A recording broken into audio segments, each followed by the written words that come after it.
सद्गुरुदेवनी कि मौत से नहीं डरता संसार, ये तो होगी एक पल की बात। कि मौत से नहीं डरता संसार, ये तो होगी एक पल की बात। सब कुछ खोने से डरता संसार, कहे ब्रिजेश केवल गुरु की आस।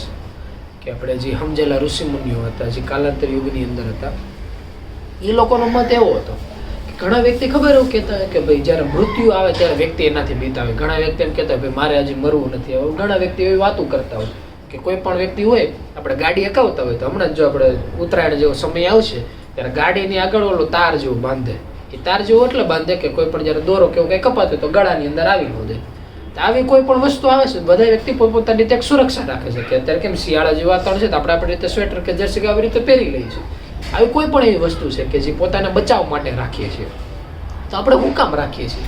આપણે એટલે રાખીએ છીએ કે એક તો શરીર થોડું ખસવાય, કે આપણે એમ નથી કહેતા કે ભાઈ મોત હોય એનાથી એટલું બધું બચવા માટે આપણે આડા પડી જઈએ છીએ કે એનાથી સિવાય બીજો કોઈ રસ્તો ન રહે. પણ એક કેમ એક પ્રકારની સેફ્ટી, પણ સેફ્ટીની ઉપર હોતે ને એક સ્ટેપ ઉપરનો તો આવે છે કે આપણને હકીકત મોતથી એક પ્રકારની બીક તો લાગે જ છે. વ્યક્તિઓ જે છે કે જ્યારે ગાડી એકાવતા હોય ને એકથી વધારે નહીં જવાનું સ્પીડનું શું કામ, કે હેલ્મેટ પહેરવાનું શું કામ, કે મૃત્યુનો એક ભય છે જે મોટા ભાગના વ્યક્તિઓને કોઈ પણ વ્યક્તિ હોય એની અંદર હોય તો મૃત્યુનો ભય શું કામે છે.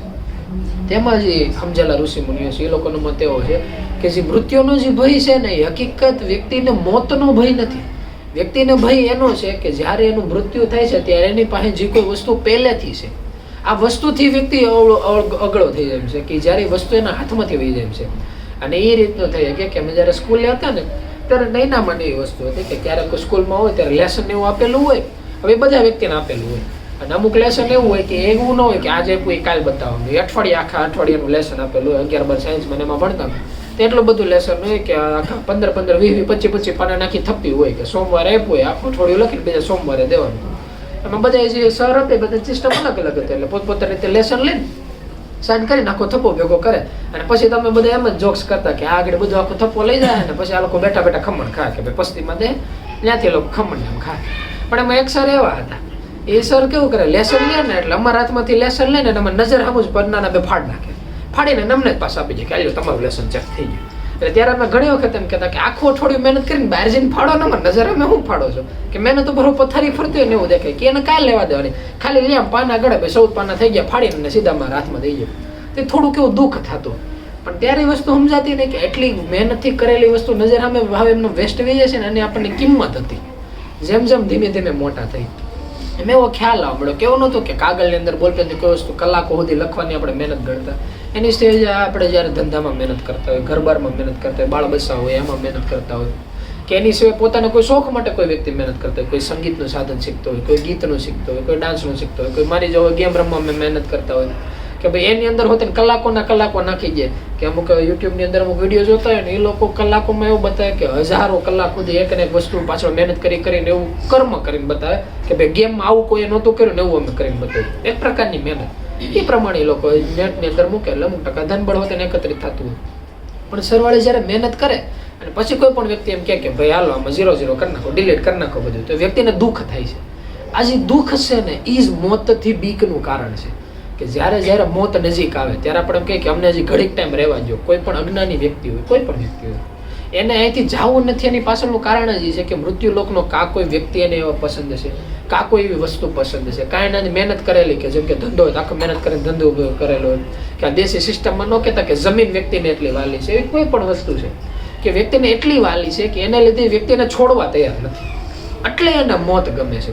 બાકી જ્યારે હકીકત મોત આવીને ઉભી ને ત્યારે એક સેકન્ડની અંદર જે શરીર છે એની અંદરથી પ્રાણ છૂટી જવાના છે. એટલે જ્યારે આપણે નામની અંદર જ્યારે એવા શબ્દો વાપરે કે મોતને જીતો, મોતથી સામનો કરો, એની સમજણ લ્યો, ત્યારે એ લોકો સમજણ જતા પહેલી વાત તો એ જ કરે ભાઈ આત્મા છે એ અમર છે, આત્માનો ક્યારેય અંત નથી થતો, શરીર છૂટે છે. જેવી રીતે આપણે જે વસ્ત્ર હોય, વસ્ત્ર કેમ બીજા દિવસે બીજા પહેરી નાખીએ, એવી રીતે જે આત્મા છે એ રીતે શરીર છોડે છે. તો એમાં કોઈ ચિંતા કરવાની જરૂર નથી. પણ તો આપણે ગળા હેઠળ ઘૂંટડો શું કામ નથી ઉતરતો? ગળા એટલે ઘૂંટડો નથી ઉતરતો કારણ કે આપણે હકીકત શરીરને લગતી જે વસ્તુ છે ને એને હોતે આપણી માની બેઠા છે કે આપણે ખાતામાં રૂપિયા પડ્યા છે. ખબર પડે કે સવારથી હાઈ જો એટલી મહેનત કરી હોય, મહિનોથી મહેનત કરે છેલ્લે સેટ થઈ જાય ભાઈ આ મહિને પગાર નહીં મળે તો આપણને કેવી ઝટકી લાગે. એટલે કારણ કે આપણે મહેનત કરી હતી છેલ્લે એનું ફળ લેવાનું હતું ને આપણને ફળ ન મળ્યું. ત્યાં જ સમજણની વાત આવીને પીરી છે કે કોઈ પણ કર્મ કરીએ, જ્યારે નાના બાળકો એને ઉછેરી મોટા થતા હોય, ધનબળની અંદર મહેનત કરતા હોય, મહેનત કરવામાં કાંઈ ખોટું નથી, પણ જે કૃષ્ણ ભગવાન જે ગીતા સારની અંદર સમજણ મળી ગયા કે તમે કર્મ કરો ફળની આશા રાખોમાં. અને એ બાબતે હોતે ને હમણાં એક જોક્સ જેવું સાંભળ્યું હતું, એટલે ઇન્સ્ટાગ્રામની અંદર એ લોકો રીલ ઉતારતા હોય ને મેં કેવી જોક્સ જેવી રીલ હતી કે એક વ્યક્તિ હોય ને શંકર ભગવાન કૃષ્ણ ભગવાન એને પ્રાર્થના કરતા હોય કે હે ભગવાનના પરીક્ષામાં ખાલી તમે પાસ કરજો, અમે તમને એટલી વસ્તુ દેવો એટલી વસ્તુ દેવું. એટલે કૃષ્ણ ભગવાન એની ઉપરથી જોતા હોય, એટલે ઓલા કહેતા હોય ને કે એટલી વસ્તુ દેવું તમને, આ વસ્તુના થાળ ચડાવે ને ભાઈ વૃંદાવન આ જગ્યાએ જઈને તમારા દર્શન કરી ન વધુ. એટલે કૃષ્ણ ભગવાન ઉપરથી જોતા ને એમાંથી પ્રગટ થાય. પ્રગટ થઈને ઓલા વ્યક્તિને કે તું કેસો થાળ ધરે, પણ તારી કેપેસિટી તો નથી કે થાળ ધરાવવાની, કદાચ તને એ વસ્તુ મળી હોત ને કે તો તારે પરીક્ષામાં પાસ થવું છે. પછી તું કે વૃંદાવન જાવ, ઓલા ન કે અહીંથી 20 કિલોમીટર આગળ જવાના રિક્ષાના તાર પાસે નથી, તો તું કઈ આશા મને એવી ગોળીઓ પાછો કે હું તારું કામ કરી દઉં તું પછી મને આ વસ્તુ કરી દે. એટલે ઓલો સામે સલાહ દેવા જાય કે પ્રભુ ખાલી તમે કર્મ કરો ફળની આશા રાખો. તો ઓલા એમ કે હું વાંચે મારી શિખામણ મને દેજો તો હું તને કહું છું અંદર ભણવામાં ધ્યાન દે. એમ ઓલી જેવું છે કે માણસો જયારે પોતાની ક્રિએટિવિટી વાપરવા મળે, મગજ વાપરવા મળે, ત્યારે પરમાત્મા હોતું ને જોક્સ કરતા એને વાર નથી લાગતી, પણ જયારે હકીકતની વાત આવીને ઉભા રહી જાય ત્યારે તો જોક્સ હતો એટલે કૃષ્ણ ભગવાનને વાત પ્રગટ થાય. બાકી જયારે પરમાત્માની હકીકત વાત થાય ત્યારે હકીકત જયારે કૃષ્ણ ભગવાન કુરુક્ષેત્રના મેદાનની અંદર આવ્યા હતા ને એને નક્કી કર્યું હતું ને કે આપણે અર્જુનને એકને જ ખાલી ગીતાનું જ્ઞાન દેવું છે. એટલે એની સિવાય એવા કેટલા વ્યક્તિ હતા કે જે વાત સાંભળી શકતા હતા, જેવી રીતે સંજય બારટ હતા. આને એ સમયની અંદર જે વેદવ્યાસ મુનિએ સંકલ્પ શક્તિથી જે પાવર અને સામર્થ્ય આપ્યું હતું એ પ્રમાણે શબ્દો સાંભળી શકતા હતા. પણ તો તેને ઇતિહાસમાં ક્યાંય એવું નથી દેખાતું કે સંજય બારોટે જ્ઞાનનો એક પ્રકારનો કઈ ઉપયોગ કર્યો. એની માટે જેવી રીતે આપણે કેમ ચાઇનાની વાત કરતા હોય કે કોઈ પણ ફોરેન જાય ઓલા કંઈક નોખી ભાતની ભાષા બોલે, આપણે કાને પડી એનો મતલબ થઈ ખબર નથી. એની વાત જયારે ધૃતરાષ્ટ્રને ટ્રાન્સફર કરતા હોય એને કહેતા હોય કે ભાઈ એટલી વાત કહેતા જાય, ત્યારે ધૃતરાષ્ટ્ર હોય ને ઘણી વખત એમ કહેતા કે હું બોલ્યા આમાં કઈ ખબર નથી પડી. અને આનાથી જો એક સ્ટેપ ઉપરની વાત કરીએ તો જયારે કૃષ્ણ ભગવાન ગીતાનું જ્ઞાન દેતા ત્યારે એની સૌથી નજીકમાં નજીક એના 4 ઘોડા ઉભા હોય છે, રથ પાસે ઉભેલો હોય. આ હોતે બધી વાત સાંભળતા હતા. તો તેને એ ગીતાના સારનો ઉપયોગ કોઈ ન થયો, એનો કોઈ શબ્દોનો કોઈ મતલબ જ ન થયો. પણ એ શબ્દનો મતલબ અર્જુને લઈ લીધો. એ જે કુરુક્ષેત્ર આખું જે મેદાનની અંદર યુદ્ધ થયું એમાં બીજા કોઈ જીતા કે ન જીતા, એ સમયની અંદર જે અર્જુન હતા એમાં જેટલો સાર પોતાના જીવનમાં ગ્રહણ કર્યો એ સમયની અંદર અર્જુન જીતી ગયા. એની પછી તો કેટલા એવા વ્યક્તિઓ નીકળ્યા કે એમાંથી પુસ્તક બન્યું, ટીવી સિરિયલ નીકળીને વાત કરીને અત્યારે આપણે વાત કરીએ છીએ, તમે સાંભળો છો. પણ જે આપણે વાત કરીએ છીએ અને સાંભળીએ છીએ એ કેવું છે કે ક્યારેક કોઈ પિક્ચરની કોઈ ખાલી સારી સ્ટોરી થઈ, ક્યારેક કોઈ સારા સુવિચાર થઈ ગયા, ક્યારેક કોઈ સારા સત્સંગ થઈ ગયા, ક્યારેક કોઈ જોક્સ થઈ ગયું. આ બધું એક વ્યક્તિ કરીને બીજા વ્યક્તિ સાંભળી, એમાંથી જીવનમાં તા લગન કોઈ ફેરફાર ન થયો. જા લગન કોઈ વ્યક્તિ એવા થયા કે જેણે પોતાના મનને સ્મરણની અંદર લગાડી દીધું. જ્યારે મન સ્મરણની અંદર લાગી જાય છે ને ત્યારે જે કરેલા કર્મો છે ને એનો ફાયદો થાય છે. જો ત્યારે મન સ્મરણની અંદર ન લાગે તો જેવી રીતે કોઈ જોક્સની વાત થાય એ જ વસ્તુ ગીતાના સારની વાત, એની વસ્તુ એક પિક્ચરની થાય. મન સ્મરણ જ એવી વસ્તુ છે કે ઘડીક પહેલા આપણે ઘનામાં વાત નહોતા કરતા કે આપણે અત્યારે તો આગળના કર્મનું ફળ ભોગવીએ જ છીએ. હવે નવું કર્મ કરવાનું છે ને ત્યારે વિચાર કરવાનો, તો ત્યારે કયો વિચાર કરવાનો? ત્યારે એ વિચાર કરવાનો કે મનને સ્મરણમાં લગાડવાનો વિચાર. જે મન સ્મરણ કરે છે ને આ વિચાર કરવાનો. તો આનાથી શું ફાયદો થાય? આનાથી મોટો ફાયદો એ થાય કે મૃત્યુલોકનો એક એવો અટળ નિયમ છે કે જે વ્યક્તિએ કર્મ કરતી વખતે પોતાના મનને સ્મરણમાં રાખ્યું હોય, જ્યારે એ વ્યક્તિ એનું ફળ ભોગવે ને ત્યારે 100% સમય એનું મન સ્મરણમાં હોય જ. એ પરમાત્માનો એક પ્રકારનો આશીર્વાદ છે. અને આનો જ ઉપયોગ કરવાનો કે આખા જે સમય હોય જે 24 કલાક છે, 24 કલાકની અંદર હકીકત આપણે આગળના કર્મના એટલા મોટા ગોટાળા હોય કે એના ફળ જ આપણે ભોગવતા હોય. એટલા સુધી કેવું જ કહીએ કે 24 કલાકમાં કદાચ 23 કલાક ઉપર આપણે આગળના સમયની અંદર ફળ જ ભોગવતા હોય. ખાલી 1 કલાક વધતી હોય ને આ જેવું હોય કે જે કંઈક આપણે નવીન કર્મ કરતા હોય. એટલે ઘણા વ્યક્તિ એમ કે એવું કઈ રીતે કોઈ વ્યક્તિ આગળના કર્મના ફળ કઈ રીતે ભોગવતા હોય, તો આપણે ઉદાહરણ કઈ રીતે હોતું લઈએ કે ધારો કે કોઈ વ્યક્તિ છે એને સ્કૂલમાં જવું છે, એને ભણવાની બહુ ઈચ્છા છે, એ હકીકત હોશિયારી છે, એને ભણવા જવું છે, પણ થયું એવું આર્થિક બળને આધારે એના પિતા નકા હયાત નથી, કા પિતા એવા છે કે આર્થિક દ્રષ્ટિ એટલા નબળા છે કે એને સ્કૂલમાં 11-12 હજી પૂરું કરીએ તો એ કોમર્સમાં કરવું પડે, પછી સીધું એને કોઈ પણ જગ્યાએ ધંધામાં લાગી જવું પડ્યું. તેની જે કળા હતી ને એની વ્યક્તિ ઉપયોગ જ ન કરી ગયા. તો આપણે એમ કહીએ કે આ વ્યક્તિ ઉપયોગ નથી કરી ગયા તો એનું ફળ ભોગવે છે. આગળના શરીરમાં કોઈ એવું કર્મ એનાથી એવું થઈ ગયું કે જ્યારે પોતા પાસે શક્તિ હતી, પાવર હતી, તો તેને એણે એના સંતાનનું જે કર્મ કરવાનું હતું ને એમાં પોતાની ફરજ નિભાવવા વ્યક્તિ પાછા પડ્યા. એટલે બીજા શરીરની અંદર એવું થયું કાંઈ ને એમાં પિતાનો મેળા, કા પિતા મેળા તો એ જે ફળ હતું ને ફળ પોતે ભોગવી ન આવ્યું. એટલે વ્યક્તિ સમયની અંદર ફળ ભોગવે છે. એ કંઈ કરી ન થકવાનું, સ્કૂલે નથી જવાનું, પણ તો એ કાંઈક તો કરશે. આપણે કે સ્કૂલે નથી જતો, કાંઈક તો કરશે તો એ ધંધે લાગે છે. હવે કોઈ પણ વ્યક્તિ ધંધે ચડે એટલે ધંધે એટલી નાની ઉંમરમાં ગયો ને ભણેલો ગણેલો લો એટલે સમયના અંદર કોઈ કે ભાઈ 5-15 પછી 20 એટલો ન થોડોક આમ તો પગાર મળે.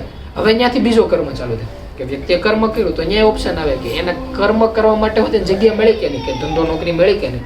કારણ કે અત્યારનો સમય તો એવો ગયો 4 વર્ષ કોલેજ કરે તો તે મળે તો મળે, નકર ન મળે. હવે એમાં માની લીધું કે એની વસ્તુ મળે, તો મળ્યા પછી એનો ઉપયોગ કઈ રીતનો કરે છે.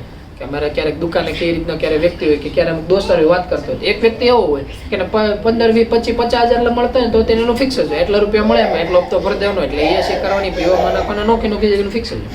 બીજો એક વ્યક્તિ એવો છે કે જેને 5-7 હજાર મળે તો તેને નક્કી હોય કે ભાઈ આ પગાર આવે ને આ પગાર ઘરે દેવાનો છે ને એનાથી મકાનનું ભાડું ભરવાનું છે. કે એક વ્યક્તિ નવું જે કર્મ છે ને એને ફળમાં લગાડે છે. આ જે નવા કર્મના જે નાના બીજક છે, આ બીજક ઉપર ધ્યાનમાં રાખવાનું.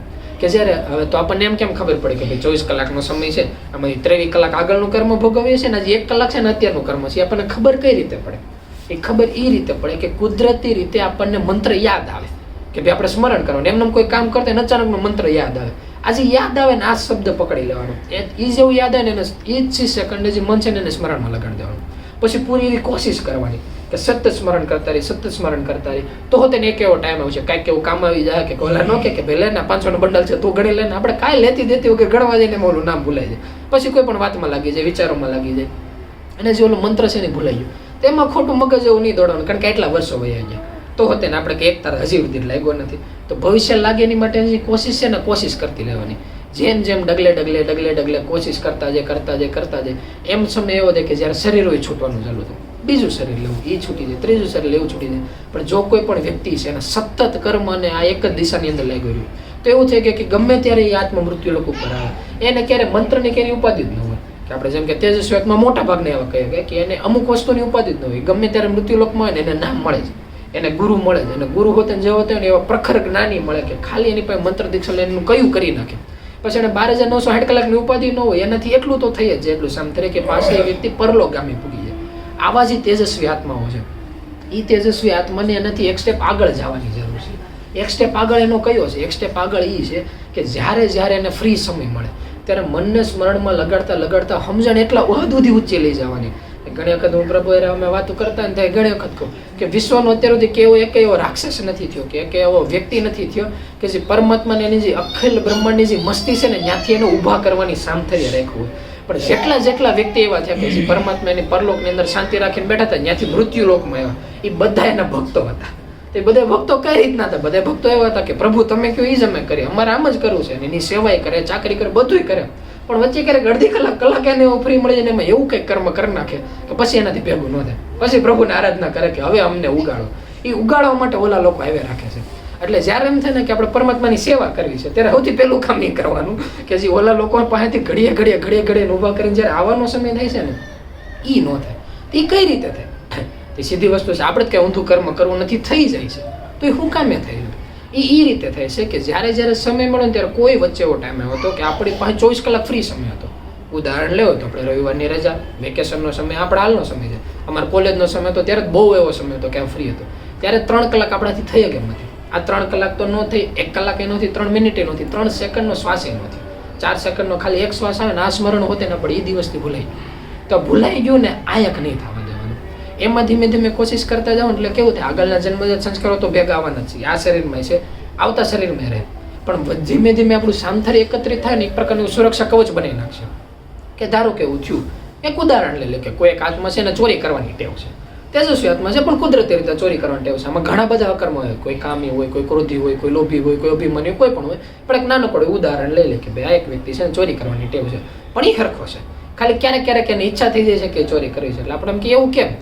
એટલે એને ઉદાહરણ એ રીતનું હોતે ને કે એક જગ્યાએ એક બહુ ખારો તર્ક બુદ્ધિ વાળો એક ઉદાહરણ જોયું, ફિલોસોફર હતો. એ ફિલોસોફરનું કહેવાનું એવું હતું કે ધારો કે એક જુગારી વ્યક્તિ છે, જુગારી વ્યક્તિ છે એનું કામ જ છે, અને સવારથી ઉઠે ત્યારથી એને જુગાર જુઓ છે, રમવાની ઈચ્છા થાય, જુગાર રમવાની ઈચ્છા થાય. જુગાર રમે છે ને એવું થાય છે, રોજ 1000 રૂપિયાનો જુગાર નાખે, એમાં ક્યારેક જીતે 1000 ના 2000 કરે, ક્યારેક ઓલા 1000 હોય ને ગુમાવી નાખે. ધારો કે એવું થયું, એક વ્યક્તિ એને સામે આવ્યો અને નક્કી કર્યું કે આપણે વ્યક્તિને સુધારવો છે, અને વ્યક્તિ અરબોપતિ કે કરોડોપતિ છે, અને એ વ્યક્તિ સામેવાળા વ્યક્તિને એમ કહે કે જો કાલથી તારે જુગાર નહીં રમવાનું, પણ એક ફિક્સ, તું જુગાર ન રેમ ને તારે આવીને મને તાર પછી 1000 રૂપિયા તારે મને દેવાનું, હું તને સીધા 2000 દઈ દઉં. તારે કંઈ કરવાની જ જરૂર નથી, તારે ખાલી સવારે આવવાનું, તારે 1000 દેવાનું, હું તને 2000 દઉં. એટલે તારે જુગાર રમવાની આજ પછી આખી જીવનમાં કોઈ દિવસ જરૂર નથી, તું કરશો તો એટલે તો થાય એવું. શરૂઆતમાં વ્યક્તિ એવું કરશે, 1000 દે 2000 મળશે, 1000 દે 2000 મળશે. પછી જે ઉપરનું જે ધનબળ એકત્રિત થાય ને એને પોતે મહેનત તો કરી નથી, એને ખાલી એક એવો વ્યક્તિ મળી ગયો છે જેને સીધું તથાસ્તુ કહી દીધું છે. એ તથાસ્તુને એવું ફળ પાકશે કે ઓલું જે ઉપરનું ધન બળે છે ને એનાથી હચવાય જ નહીં. એ કોઈને કોઈ એવા આડા રસ્તે છે કે અહીંયા મોજ શોખ કરવાનું ચાલુ થાય.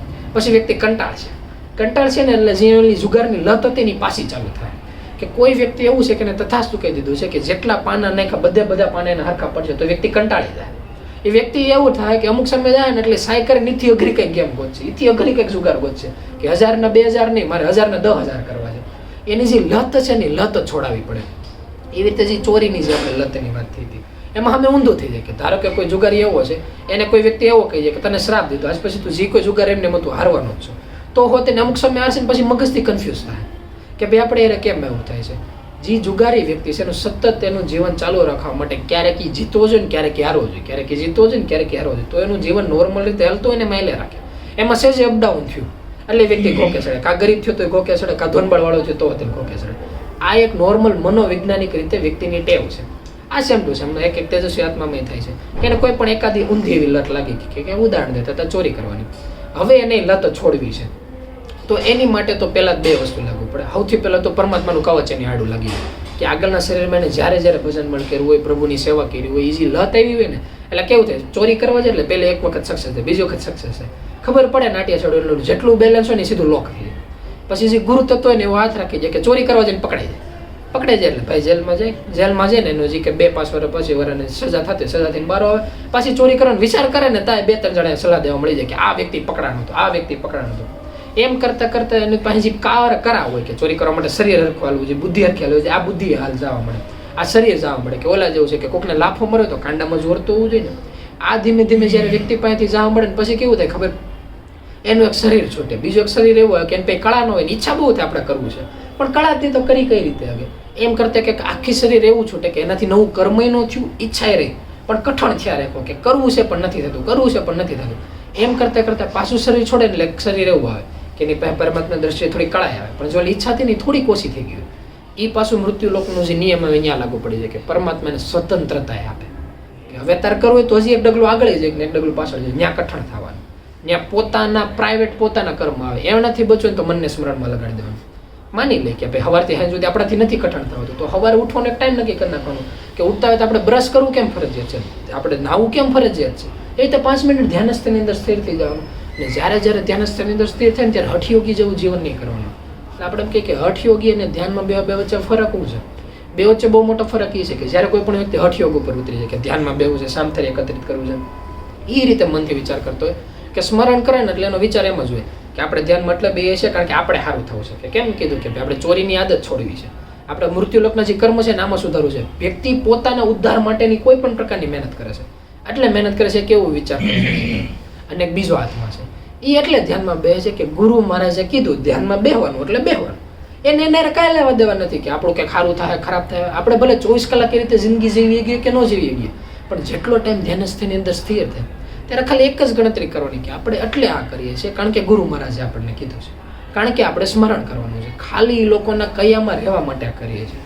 એ રીતે જ્યારે આપણે કર્મ કરવાની ચાલુ કરીએ ત્યારે 5 મિનિટની ટેવ જે આખો દિવસ છે ને આ આપણું સુધારી ગઈ. 5 મિનિટ 10 મિનિટ જ એ કલાક વ્યક્તિને ધ્યાનસ્થની અંદર સ્થિર કરીએ ગઈ. બાકી હઠયોગીથી આ મૃત્યુલોકનો નિયમ છે, કોઈની તાકાત નથી કે આપણે નહોતા કહેતા કે વિશ્વામિત્ર હતા એ 70,000 વર્ષ સુધી ધ્યાનસ્થની અંદર સ્થિર થયા. પણ તમે વિચાર કરો એ સમયની અંદર એક આંકડો આવી ગયો 70,000 વર્ષ આ વ્યક્તિ ધ્યાનસ્થની અંદર સ્થિર થયાનો મતલબ એમ થયો કે 70,000ની માથે એક દિવસ ગયો એટલે ભાઈ ઊભા થઈ ગયા, ભાઈ ઊભા થઈને એને સામથરી વાપરવાનું ચાલુ કર્યું.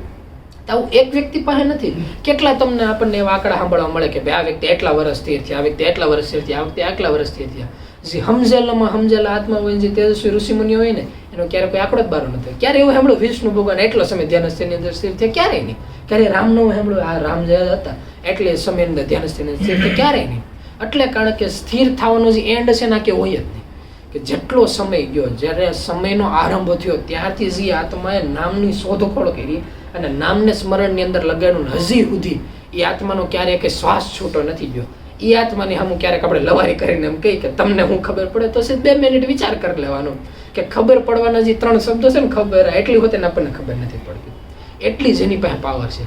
અને જ્યારે એ વ્યક્તિ આપણી ભેગા હોય ત્યારે જે જિંદગી જીવવાની મજા હોય કંઈ અલગ જ હોય. એ ક્યારેક જ લાભો મળતો એ લઈ લેવાનો હોય પણ એ લાવો લેવો કઈ રીતે એ રીતે જ લે કે ખાલી શરણાગતિ કે જેવી રીતે કોઈક નાનો બાળક છે એ ફોરેનની કેટલી ટ્રીપ મારી ને એને ઉપાધિ જ ન હોય કેટલા ક્રેડિટ કાર્ડમાં ખાલી થયા એટલે કારણ કે એના પિતા ભેગો છે, એને કોઈ ઉપાધિ નથી. એ ગમે ત્યારે હાલો જાય. જેમ કે અમે ઓલા નાની અમથી વસ્તુ લેવા જતા હોય, ઓલા ઢીંગલા ભેગા હોય, હવે આવીને એમને આપણે તો શાકભાજી નવું લેવા પડે, જેની માથે આંગળી મૂકે ને ટમેટો ખાવું, કેળું ખાવું એટલે એ લઈ લીધું. ક્યારેક શાક માર્કેટની અંદર ક્યારેક કોઈ રમકડાની દુકાન જ્યાં જ્યાં આંગળી મૂકી લઈ લીધી. એટલે કારણ કે જેના વેન નાના છે, તો વેન નાના આપણે કેમ ગણીએ છીએ કે એના પિતાના જે મંથલી આવક છે મહિનાની એના કમ્પેરમાં વેન ગણીએ છીએ. પણ જ્યારે પરમાત્મા આપણે પિતા આવી જાય કે જ્યારે એની કેપેસિટી હોય ત્યારે કેવાય દુનિયા જોતી દીધી એટલા હદ સુધીનું હોય. પણ આપણે એમ કહીએ કે આપણે તો માંગી છે દુનિયા કેમ મળતી નથી, તો વિચાર કરીએ આપણે શાંતિથી, દુનિયા આપણને મળી ગયેલી છે. ખાલી ફરક કેટલો છે કે જ્યારે દુનિયામાં આપણે એમ જોઈ છે કે પાણી પીવાની ઈચ્છા છે, પાણી નજીક છે, એસીની જરૂર છે, એસી છે, ફોરવ્હીલની જરૂર છે, ફોરવ્હીલ છે, શાંતિથી બેહવા માટે જરૂર છે, શાંતિથી સ્મરણ કરવા માટે યાદશક્તિની જરૂર છે. એટલે પરમાત્માની યાદશક્તિ દઈ દીધી. પછી એની સામે આમ થયું, નામ થયું, નામ થયું, એની ક્યાં જરૂર હતી? મૃત્યુલોકમાં ખાલી 6 શબ્દ વ્યક્તિ પાસે આવી જાય ને એના સ્મરણની કેપેસિટી આવી જાય અને એટલી સુવિધા થઈ જાય, શરીર સારું છે, શાંતિથી સ્મરણ થાય, અહીંયા બેસી શકીએ, સત્સંગ સાંભળવા મળે છે. બીજું શું જોઈએ છે? આપણને એ ખ્યાલ આવી ગયો કે આજના આખા 24 કલાકની અંદર આપણું કલાક સુધરી ગઈ અને આપણી આજની 1 કલાક સુધરી નહીં સમજી લેવાનું, કાલની 24 કલાક સુધરેલી જ છે. હવે પ્રમદેની 24 કલાકની ઉપાધિ કરવાની કે કાલે આપણે તરફથી કોશિશ કરીને 5-10 મિનિટ ધ્યાનસ્થમાં સ્થિર થાય છે કે નહીં, એટલું ખાલી કરવાની જરૂર છે. અને જ્યારે એટલું કરીએ ત્યારે મૃત્યુલોકમાં ઓલા નહોતા કહેતા કે ભાઈ આખું જે વિશ્વ છે ને મોતથી બીવે છે. આપણને મોતથી બીક જ નથી લાગતી, કારણ કે આપણને ખબર છે મોતથી છુટકારો એ વ્યક્તિ બીવે કે જેને પોતાનું કાંઈ હોય.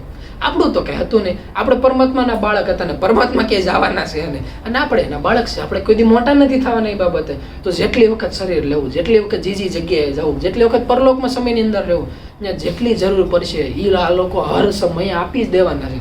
અને એટલે જ ઓલા નથી કહેતા કે નથા દાંત બાળકો દિયા દૂધ માગો ખબર હે ખુદા કો સબર વો ભરેંગે.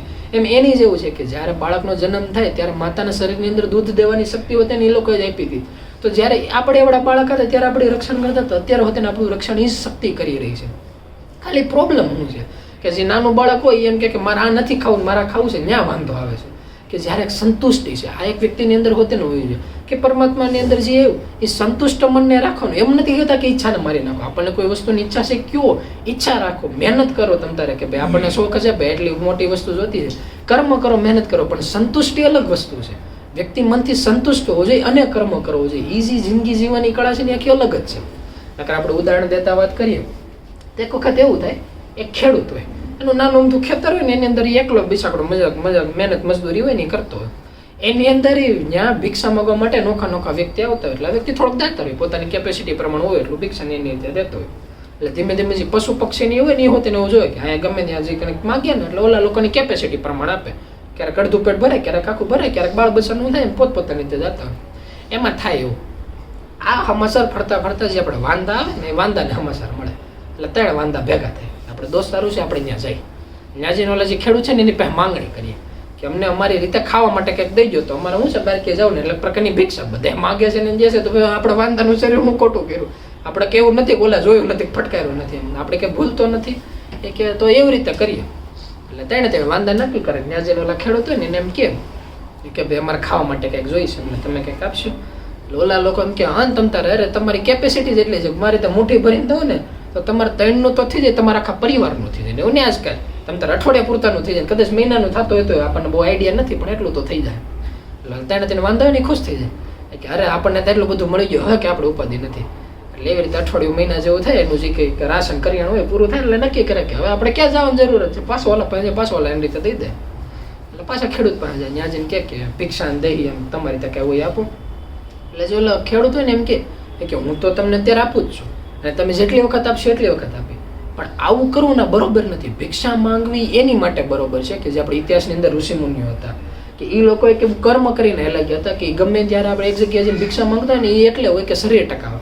અને એમાં હોતે ને એવું હોય એને 1% દીધું ને એટલે એના 1 વર્ષ સુધીનું કે યોની સુધીની ઉપાધિ ન હોય કે એને એટલા સમયનું ખાવા પીવાનું મળી જતું હોય. આપણે બાપાની લોકો વાતમાં એવું કહેતા કે આપણે જે ઘરે એક વખત ખાલી ધાન ખાઈ લીધું હોય ને એ ઘરે કોઈ ધાન ન ખોટે. એ લોકોના શબ્દ હતા ઋષિમુનિઓને. એટલે એટલું સામથર્ય હોય, એટલું સામથર્ય પોતા પાય ને તો તેને એનો 24 કલાક સતત નામની અંદર સ્થિર હોય ને બીજા વ્યક્તિને સલાહ દેવામાં સ્થિર હોય. અને સલાહ દેતા હોય ને તાલાગને જે લોકો પર્યટક કરતા હોય કે આપણે નહોતા કહેતા કે ઘનશ્યામ મહારાજ ને હતા એ આખો જે બેલો હતા એક નગરમાંથી બીજા નગરમાં એટલા જ જતા, બાકી પોતાના ધ્યાન સ્થિર થવા માટે ઓલા રાજકુમાર ને એ લોકો અમુક વ્યક્તિઓ હતા કે જે ભગવાન બુદ્ધને હતા એ રાજકુમારો હતા, એને કાંઈ કરવાની જરૂર નહોતી. કદાચ પોતાની તરીકે એવું નક્કી કરે કે આપણે રાજપાટ મૂકી દઉં છું, તો રાજપાટની અંદર છે ને તો એના કેટલા એવા વિશ્વાસુ સૈનિકો હતા કે એના આખી જિંદગી પૂરતું કંઈ ઘટે નહીં. તો એ નોખી જગ્યાએ રેખડા શું કામ, પરિભ્રમણ તો શું કામ કર્યું કે હારા વ્યક્તિઓને જે સમજેલા વ્યક્તિ છે ને હારા વિચારો દેવાનો. આ બહુ ઊંચું કર્મ છે, એટલા હદ સુધીનું ઊંચું કર્મ છે કે ઘણી વખત પ્રભુને વાત કરતા હોય કે અમારા મૃત્યુલોકમાં કેટલા એવા વ્યક્તિઓ છે કે જે ઘણું સારું કર્મ કરે છે, કે જેમ કે મિલિટરી વાળા વ્યક્તિઓ લઈ લો, કોઈ ડોક્ટરો લઈ લો, કોઈ સર્જનો લઈ લો. આની સિવાય હકીકત તો એવું હોય કે જે આપણે ચોકીદારો ને એ લોકો હોય કે આપણે પોલીસ વાળા હોય, એનું જે વ્યવસ્થિત જે કર્મ કરતા એની આપણે વાત કરીએ છીએ. આની સિવાય જે અમુક પોલિટિશિયન જે વ્યવસ્થિત હારા હોય કે હકીકતી સમાજના સેવકો કેવા હતા અહીંયા લગીને વાત કરીએ કે ઘણા એવા હારા કર્મો છે તે એનું ફળ જે હોય એમ, અને જે ઋષિ મુનિઓ છે ને એનું ફળ કંઈક અલગ જ છે. એને કેમ ક્યારેક એટલું વધારે ફળ દે છે? તો પ્રભુનો મત એવો છે કે એ લોકોને ફળ વધારે દે છે એટલે કારણ કે એને જે મહેનત કરીને જે મળી ગયું ને પછી એને ખાલી બીજાને સારા વિચારો દેવાનું જ કામ કરવાનું. સારા વિચારો એવી વસ્તુ છે કે 1000 રૂપિયાનું સારું ને ખરાબ કરવાની સામથળીઓ એની અંદર જ હોય. સારા વિચારો જે છે કે મૃત્યુ લોકો ઉપર ધર્મની સ્થાપના કરીએ એટલે આપણે કે બરોબર. તો એવી રીતે ઓલા લોકો ત્યારે જ ભિક્ષા માગીએ કે એટલે જે ઓલા જે વાંદા હતા ને ત્યાં જે ભિક્ષા માંગતા હતા ને ઓલા વ્યક્તિએ વાત કરી કે જો ભિક્ષા માંગીને તમે પછી ઘરે જઈને ખાવા જ છો, કંઈ કરતા જ નથી. અઠવાડિયા મહિના પછી એની પેલા કામ કરો, મારી પાસે જોબ છે, મારે 2-3 કામ છે, તમે લોકો તમારી રીતે જો કામ જોતું હોય તો કામ તમે કરો, હું તમને પગાર આપું, વળતર આપું, એટલે તમારું કામ થઈ જાય. એટલે ઓલા કહેતો તો શું કામ છે ને એના હું કેટલા પગાર છે તમે મને કહો એટલે થઈ જાય. એ કે પગાર તો મારે બહુ મોટી કેપેસિટી વાળો છે. એ કે પણ 3 કામ છે, એક કામ કરે ને એનો 1 લાખ રૂપિયા પગાર છે, બીજું કામ કરે ને એનો 10,000 રૂપિયા પગાર છે, ત્રીજું કામ કરે ને એનો ખાલી 100 રૂપિયા પગાર છે. મારી પાસે 3 કામ છે ને તમારે રીતે કામ લેવો હોય લઈ લો. ઓલા કે કયા કામ છે? કે જો પેલું કામ એ છે કે અમારા અહીંયા ફાર્મ છે, એટલે એમાં છે ને મરઘા હોતે છે, એટલે મરઘા જ્યારે ખાવા બહાર આવે ને ત્યારે એને ચણે નાખવા જોઈએ, જે દાણા હોય ને દાણા નાખવા જોઈએ. એટલે દાણા માટે મારે વ્યક્તિ જોતો છે. જો તમારામાંથી કોઈ એકાદો વાંધો છે ને એ રીતના દાણા નાખ્યા હોય ને એ તો કામ થઈ ગયું. તો આનું જે કિંમત છે ને 1 લાખ રૂપિયા છે. એટલે કે બરોબર. બીજું કામ એ છે કે ખાવાનું બને ને ત્યારે શાક સુધારવા જોઈએ, એની અંદર કાંદા ટમેટા અને મરચી ને બધું કાપવાનું હોય ત્યારે જો કોઈ વ્યક્તિ કાપવા વાળો થઈ જાય ને એટલે મારે થોડીક રાહ થાય તો આનો પગાર 10,000 રૂપિયા. ત્રીજું બહુ કંઈ ખાસ એવું કંઈ કામ નથી, એનું કામ 100 રૂપિયા છે કે અમે ઘણા બધા ઘેટા બકરા રાખ્યા છે. એટલે ઘેટા બકરાને અમે બોર્ડર બાંધી દીધેલી છે, એ લોકોની અંદર રમતા. તમારે ઉપર બેન ખાલી જોવાનું, જો આઘા જાય ને એટલે માઇક જેવું થોડુંક દઈ દે, ત્યાંથી ખાલી હાથ પાડવાનો એટલે એને જે આઘા ગયા ને ત્યાંથી અમે ભેગા કરી. આની કિંમત ખાલી 100 રૂપિયા છે. એટલે જે પહેલો વાંધો નહીં નક્કી કરે કે 1 લાખ રૂપિયા પગાર મળતો હોય, ખાલી નીણ નાખવાના હતા, એમાં હું મોટી વાત કહેવાય કે જે મરઘા છે ને ખાવા દાણા નાખવાના હતા, 1 લાખ રૂપિયા પગાર લઈ લેવાય ને. બીજો વિચાર કરે કે એણે પગાર લઈ લીધો તો આપણે 10,000 વાળો લઈ લઈએ, કાંદા ટમેટા શાકભાજી સુધારવામાં એમાં કેમ મોટી વાત હોય એટલો નહીં. ત્રીજો કે આપણે એટલી બધી જરૂર નથી, આપણે 100 રૂપિયા મળે ને તો અત્યારે આપણે હાથ પેઢીનું વાંચું થઈ જાય 1 મહિનામાં, એ કે આપણે એટલું લઈ લઈએ. એટલે ઓલા કે વાંધો નહીં, કાલથી કામે આવજો. એટલે પહેલા દિવસે 3 કામે આવ્યા, બીજો દિવસ છે ને તો 100 રૂપિયા વાળો હતો ને 1 જ કામે આવ્યો.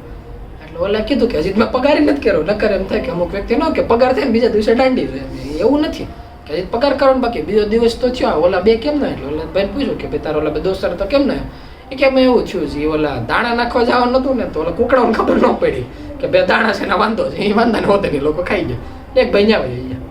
એ કે બીજું એ કે ઓલા મેં હતું જે કાંદા ટમેટાને જે ટમેટાને વાળતું તો ત્યાં સુધી સુધારવા વાંધો નથી, પણ કાંદાને એવી થોડીક તીખી ને એવી વસ્તુ આવી ગઈ, એમાંથી શ્વાસમાં ઓલા લોકોને ઝેર સડી ગયું, એમાં બીજો વાંધો હોય ગયો. એ કે તો તું, એ કે મને ખબર જ હતી, આપણી કેપેસિટી જ નથી, આપણે જરૂર જ નથી, તો જરૂરથી મોટી વસ્તુ લેવા જઈને હું કામ નહીં. હવે શરીર વગર નો રહ્યું, હવે એના ઘરના વ્યક્તિનું ભરણ પોષણ કેમ થાય? પણ આપણે ઉપાધિ નથી. તંત્ર તમે મને 100 રૂપિયા દો ને એમાં મારું થઈ જાય, મારા પરિવારનું થઈ જાય, ઓલા બેના પરિવારનું થઈ જાય. એની જેવું છે.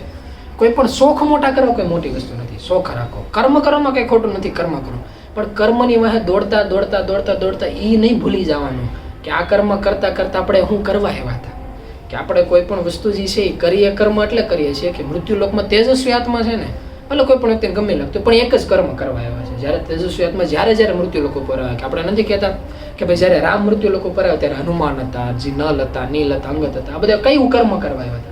આનું એક જ કર્મ હતું કે જ્યારે રામ રાવણનું યુદ્ધ થાય ત્યારે યુદ્ધની અંદર સપોર્ટ કરવો. જો આ કર્મ સમયે વ્યક્તિ ન પૂગી ગયો તો એ વ્યક્તિ શું કામ લખે? જે રીતે એ સમયની અંદર વાલી બતાવે એ થોડોક વિરોધ જેવો થઈ ગયો શરીરની સમય, તો એ સમયમાં વાલીનું કર્મ ન થયું, બીજા શરીરથી ભલે એ લોકો પાછું ભેગું કરી નાખે, પણ એ શરીરની અંદર જે સામથર્ય હતું એનો ઉપયોગ ન કરી ત્યારે જે બીજા આત્મા હતા એને ફાયદો ઉપાડી લીધો. પણ જ્યારે બીજું શરીર આવ્યું, જ્યારે કૃષ્ણ અવતારની અંદર શરીર આવ્યું, ત્યારે એમાંથી અમુક આત્મા હતા જ નહીં, ત્યારે બીજા હતા જે પાંડવો હતા. પછી જે આપણે એ સમયની અંદર એવું બતાવે કે જે આપણે વિદુરજી બતાવે, જે માતા કુંતા બતાવે, જ્યારે ધર્મની સ્થાપના કરવાની થઈ ત્યારે બીજા બધા વ્યક્તિ કરતા આપણે અર્જુનનું નામ આગળ રાખીએ છીએ કે એ લોકો એનું કર્મ કર્યું ન કરી. એ સમયની અંદર કર્ણ એ લોકો હોતે નતા, એ લોકોની અંદર હોતે સામથર્ય તો સમજણ હતી, પણ એક શરીરની અંદર કોઈ એવા કર્મ સંજોગો બની જાય કે ન ભેગું થયું. તો બીજા શરીરથી એ લોકોને સેટ કરવાનું થયું. એટલે એવું જ એની જેવું થાય છે. મૃત્યુલોકમાં તેજસ્વી આત્માઓ આવે જ રાખે છે, ક્યારે સારા પક્ષમાં, ક્યારે ખરાબ પક્ષમાં, ક્યારે કોઈ પોતાની રીતે જિંદગી જીવતો હોય. કે અમુક ઋષિ મુનિઓ હતા મૃત્યુલોકમાં હતા, એને કૃષ્ણ ક્યારે અમારે કે લેવા દેવો હતો, તે પોતાની જિંદગી રીતે જિંદગી જીવતો, તો એને હોતી ને એને જિંદગી જીવી. પરલોકમાં તો છેલ્લે બધા ભેગા હતા. પણ થયું કેવું કે જે વ્યક્તિ જ્યારે જરૂર પડી ત્યારે કામની અંદર આવી ગયા, એનું સામથરી એટલું આગળ વયું ગયું કે જ્યારે મૃત્યુલોકમાં પાછું ગમે ત્યારે આવવાનું ત્યારે એ આત્માને ઉપાધિ નો, એ લોકો એટલે એના નિકટ જ હોય. કે ઓલા જેવું થાય કે એક શરીરની અંદર ખાલી સારું કર્મ કરીને હું નહીં, કેટલા શરીરો ઉદયને આજુબાજુ કરે ને તો તેને ઓલા લોકોની સુરક્ષા કવચની નજર હેઠળ હોય. અને બહુ સારું છે ઝાલગન એ લોકોની સુરક્ષા કવચની નજર હેઠળ હોય ને જ્યારથી લોકોએ ખાલી એમ જ નક્કી કર્યું, ઓલા જેવું છે કે મૃત્યુલોકમાં સૌથી મોટો પરમાત્માના મોઢામાંથી શ્રાપ છે કે બે આજથી મારે તારે કાંઈ લેવા દેવાની. જ્યારથી લોકો સલાહ દેવાની બંધ કરી દે, જ્યારથી લોકો એમ નક્કી કરે કે હવેથી આપણે વ્યક્તિ લેવા દેવા નથી, એમથી મોટો કોઈ શ્રાપ નહીં, એટલે ત્યાંથી અટકવાનું. એટલે એની જેવું છે આજે વાંદાજી નક્કી કર્યું, એની પાસેથી શિખામણ લીધા જેવી વસ્તુ છે. કર્મ કરો, કર્મની ફળની આશા રાખવામાં, પણ કર્મની વાહે દોડતા દોડતા એ નહીં ભૂલી જવાનું કે મંત્રનું સ્મરણ કરવાનું હોય. આપણને યાદ હશે અડધી કલાક 5 મિનિટે એટલી આપણે એકત્રિત કરીએ કેમ છે. અને એની સિવાયનું જો કર્મ એવું કે જે હકીકત પ્રભુ માટે થતું હોય, કે જે રીતે આપણે સ્વામિનારાયણ સંપ્રદાયની અંદર એવું હતું કે જ્યારે એથી આગળનો સમય હતો જ્યારે નાથ સંપ્રદાય આખું એકત્રિત થયો હતો, ત્યારે એવું હતું કે 24 કલાકની અંદર 12 કલાક આખું ધ્યાનસ્થની અંદર સ્થિર જ થવાનું. બાકીનો આખો જે 12 કલાક હતો ને એવી રીતે વણેલો હતો કે આપણે દિનચર્યામાં કે નાવામાં, પીવામાં, હુવામાં, પૈસામાં, પછી એની સિવાય જે આપણે ભિક્ષા માંગવા જવાનું એ. પણ જ્યારે ઘનશ્યામ મહારાજનો સમય હતો ને ત્યારે એટલો બધો સમય નહોતો. ત્યારે મોટા ભાગે બહાર સારા મેસેજો મોકલવામાં, ભિક્ષા માંગવામાં, દિનચર્યામાં આવી વસ્તુ કાઢી હતી. તો એટલા સમય અંદર જેટલા વ્યક્તિ ભેગ પહેર લીધો કામ કર્યું ને ધ્યાનસ્થાનના બરાબર જ એનું કર્મ થઈ ગયું હતું. એટલે કારણ કે ઓલા લોકો એક આદેશ આપેલો હતો. એટલે આ એક જીવનમાં શીખવાનું કે વાંધા જેવું જીવન ન થવું જોઈએ કે ભાઈ મહેનત કરો, મહેનત કરો, મહેનત કરો. એ જ ભૂલી જાય કે આપણે કોની માટે મહેનત કરતા હતા. એવું ન થાય કે મહેનત કરતા કરતા ઓલું કર્મ તો આવી ગયું પણ એનો ઉપયોગ કરવાનો જ રહી ગયો. એટલે એવું ન થાય ને એની માટે મન સ્મરણની અંદર લગાડવાનું છે કે જે પોતાનું જે જીવન છે આ જીવન પોતાનું એવી રીતે આગળ હાલવું છે કે એક ડગલું મૂક્યા છે. ઘડી પહેલા વાત નહોતા કરતા કે ડગલું મૂકવાનું ફાઇનલ છે, પણ કે ડગલું ક્યાં મૂકવું એ હોત ને વિચારવાનું આપણે કે એ કેવી વસ્તુ છે. ડગલું મૂકવાનું એ ફાઇનલ છે, ક્યાં ડગલું મૂકવું એ વિચારવાનું. એની જેવું છે કે આપણે એક પગ મૂકી દો પછી બીજો પગ એની બાજુમાં જ મૂકવો પડે, લગડી લઈને તો કેટલા ગાલવાના છે. એમ એની જેવું છે, પહેલો પગ મૂક્યો ને એ વિચારવાનું, બીજો પગ ઓટોમેટિકલી પડવાનો જ છે. એક કર્મની શરૂઆત થઈ ગઈ એટલે વાહે એની વાહે બીજા ચાલુ થવાના. પણ એક એવો ટાઈમ આવશે કે જ્યાંથી અટકવાનો, ત્યારે પાછો નિર્ણય લેવાનો, પાછી એક ઝટકી આવશે, પાછું તમતાર જઈએ ગયા હરખા રસ્તે, ઊંધા રસ્તે, એ રસ્તા ઉપર હાલવાનું. એટલે જ્યારે એમ થાય કે આમાં કઈ વસ્તુ કરવી ત્યારે કંઈ ખબર ન પડે ને ત્યારે મનને સ્મરણની અંદર લગાડી દેવાય. અને બહુ સારો સમય છે આ ફોનનો સમય કે ગમે ત્યારે પ્રભુને ફોન કરીએ કે પ્રભુ આવું થઈ ગયું કે આ નિર્ણય લેવાનો છે, હું કરું. પણ એની પહેલાં એક વ્યક્તિએ મને એવી સલાહ દીધી હતી કે જ્યારે પ્રભુને પૂછવા જવું હોય ને કે અમારે શું કરું, ત્યારે હંમેશા એ મનમાં ગાંઠ મારીને રાખવાની કે પ્રભુએ કીધું આમ કરવાનું એટલે આપણે રેડી રહેવા જોઈએ. જો આપણી અંદર હિંમત હોય ને તો જ પૂછવાનું, નકર પૂછવાનો કોઈ મતલબ નથી થતો. એ તો ઓલા જેવું થયું કે ઓલા પ્રભુને શ્રાપ બરાબર થઈ ગયું કે એને પૂછ્યું ને એની વાતનો વિરોધ કર્યો, એટલે એ હાલત કરે ને તો ખોટેમાં પેડા જેવું છે એની. એટલે જ્યારે એવું થાય કે હું કરું ત્યારે જે મન છે ને એને સ્મરણની અંદર લગાડી દેવાનું.